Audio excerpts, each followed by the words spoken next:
इस वीडियो में हम कॉनकेव मिरर का रे डायग्राम ड्रॉ करेंगे when object is placed between principal focus and pole. तो यहाँ पर बच्चों कंपास को मैंने 6 सेंटीमीटर तक ओपन कर लिया और फिर यहाँ पर लगा दी आर्क।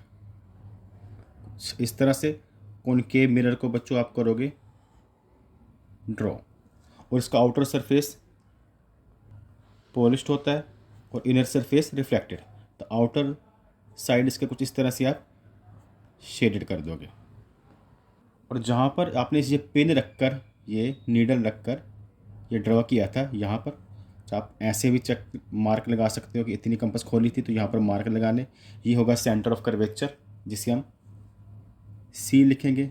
यहाँ पर है पी, जो मिरर का मिड पॉइंट होता है उसे पोल पी से प्रदर्शित किया जाता है। पी और सी के बीच की हमारी दूरी है 6 सेंटीमीटर और मिड में क्या होगी 3 सेंटीमीटर।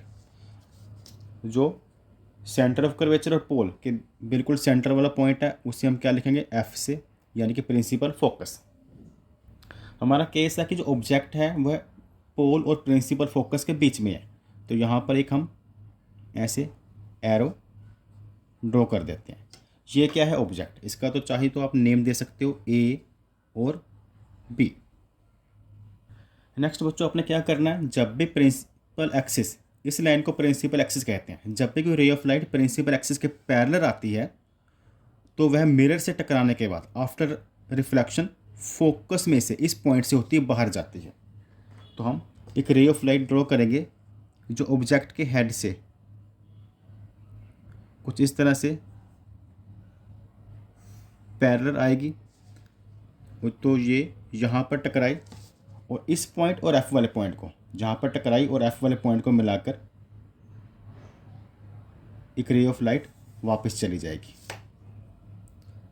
ये नेक्स्ट रूल होता है, अगर कोई ray of light centre of curvature से आती है तो उसी पाथ में वापस चली जाती है। तो हम क्या करेंगे, ये सेंटर ऑफ कर्वेचर और ऑब्जेक्ट के हेड को मिलाएंगे। ये सी वाला कट और ऑब्जेक्ट के हेड को मिलाकर एक रे, अगर यहाँ से कोई रे ऑफ लाइट आती है सेंटर ऑफ कर्वेचर से तो उसी पाथ में वह वापस चली जाती है। तो जहाँ पर ये दोनों रेज मिलेंगी वहीं पर इमेज बनेगी। लेकिन पीछे की तरफ देखें तो इनका डिस्टेंस बढ़ता जा रहा है, लेकिन आगे की तरफ इनका डिस्टेंस कम होता जा रहा है, इनकी दूरी आपस में कम हो रही है। तो इन्हें हम मिरर के पीछे की तरफ इन रेज को बढ़ा देंगे।